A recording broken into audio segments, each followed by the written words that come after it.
Ijery teboka efatra sika androany azahoana valim-bavaka. Misy lehilahy anankiray izay antsoina hoe Jabeza, tantara voalohany toko faha-efatra andininy fahafolo. Dia tapany farany vakintsika amin'ny anaran'i Jesosy hoe ary dia nomen'Andriamanitra azy izay nangatahany na hoe izay niriny. Za mino hoe tsika tsiraray avy izay manaraka izao video izao samy manana zavatra angatahana daholo eo anatrehan'Andriamanitra, samy mba misy zavatra irintsika mba ho tanterahan'Andriamanitra eo amin'ny fiainana. Androany isika zany ijery teboka efatra azahoantsika izay irintsika tahaka ny Jabeza hoe ary dia nomen'Andriamanitra azy izay rehetra nangatahany. Nomen'Andriamanitra anao anie izay rehetra angatahanao sy irinao fa ijery teboka efatra isika azahoana izany. Ka manasa anao izay anaraka an'izany hatramin'ny farany ao aorian'ny generika.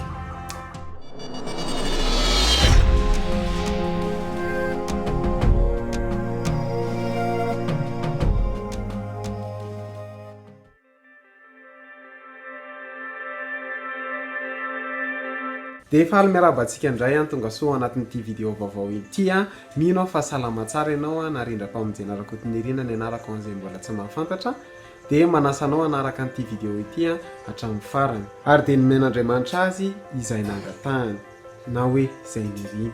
Teboka efatra azahoana valim-bavaka.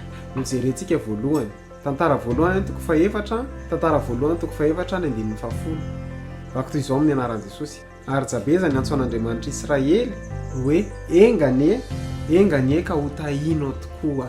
Teboka voalohany ilayntsika zany dia ny fitahian'Andriamanitra.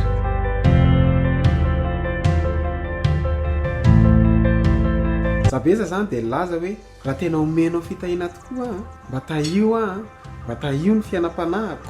Zavatra ilayntsika voalohany zany raha anatrika an'izao taona vaovao izao isika dia ny fitahian'Andriamanitra. Mila ny fitahian'Andriamanitra isika midika hoe tsy mahavita tena, tsy vitako ny fiainako fa mila ny fitahianao Andriamanitra. Ny fiainantsika iray manontolo mihitsy no mila n'izany fitahian'Andriamanitra zany. Manomboka amin'ny tenanao, raha mikirinao anatintsika dia mila izany fitahian'Andriamanitra zany. Aza adinoina fa na ny fiangonana misy anao ihany koa dia mila n'izany fitahian'Andriamanitra zany. Ny zavatra be dia be zany dia ilaina nononana ny fitahian'Andriamanitra.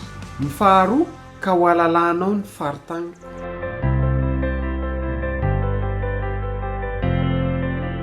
Ny faritany rehefa miresaka faritany dia miresaka limite na hoe fetra. Tsika olombelona dia misy fetra isika, misy faritra mila akisaka, mila hitarina eo amin'ny fiainantsika. Manomboka amin'ny fiainam-panahintsika misy zao olona eo amin'ny 10 minitra eo any izy mivavaka na 10 minitra tsy afaka mihoatra an'izay mihitsy dia mila ho alalana izay faritaninao izay. Noho izany mila akisaka ny fetra ny ara-panahintsika, ny limite ny ara-panahintsika.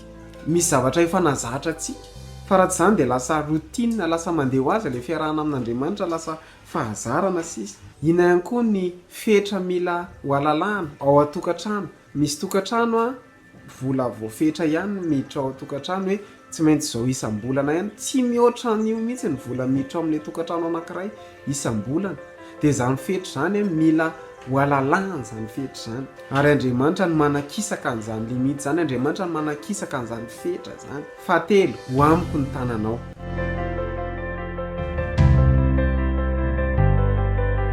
Tiany Jabeza tenena zany dia zao, aoka hipetraka amiko ny tananao, aoka hiaraka amiko ny tananao, aoka hombany tananao, aoka tsy ala amiko ny tananao. Rehefa miresaka tanana ny Baiboly dia miresaka ny herin'Andriamanitra na hoe ny fanahy masina. Raha tsorina zany dia zao, aoka ho amiko mandrakariva ianao fanahy masina, aoka hihetsika amiko ianao fanahy masina. Fahaefatra, ho arovanao amin'ny ratsy ary tsy hampahory ahy izany.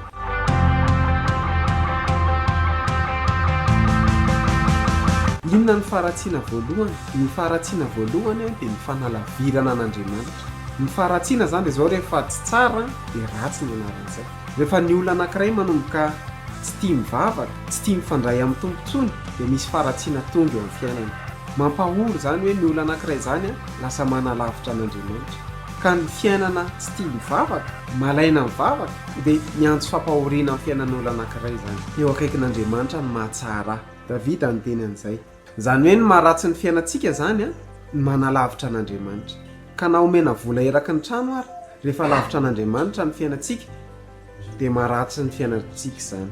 vavaka ary tsika tompo Andriamanitro zany mivavakay androany takany vavaka jabeza hoe engane ka ho tahinao tokoa izay tsiraray avy ka ho alalanao ny faritanay ninina fetra androany na manomboka amin'ny fiainam-panahinay dia amin'ny anara-maherin'i Jesosy tapaka zany zay fetra rehetra eo amin'ny fiainanay manomboka amin'ny fiainam-panahinay zany na amin'ny fiainana andavanandro na amin'ny vola miditra amin'ny fiainan'ny tsiraray avy izay manaraka zao video zao dia tapahana amin'ny anara-maherin'i Jesosy Kristy zany ary mangataka izay mba ho alalanao ny faritanay ary ho aminay ny tananao ilainay ny fanahy masinao tena mila ny tananao zay Andriamanitra mila ny fanahinao masina zay mila ny tananao zay milanao zay fanahy masinao aoka ho aminay mandraka ariva ianao ilay hetsika Andriamanitra ianao ilay hery ny fanahy masina aoka ho amin'ny fiainanay tsiraray avy aoka ho amin'ny tokantranonay aoka ho amin'ny asa mandraranay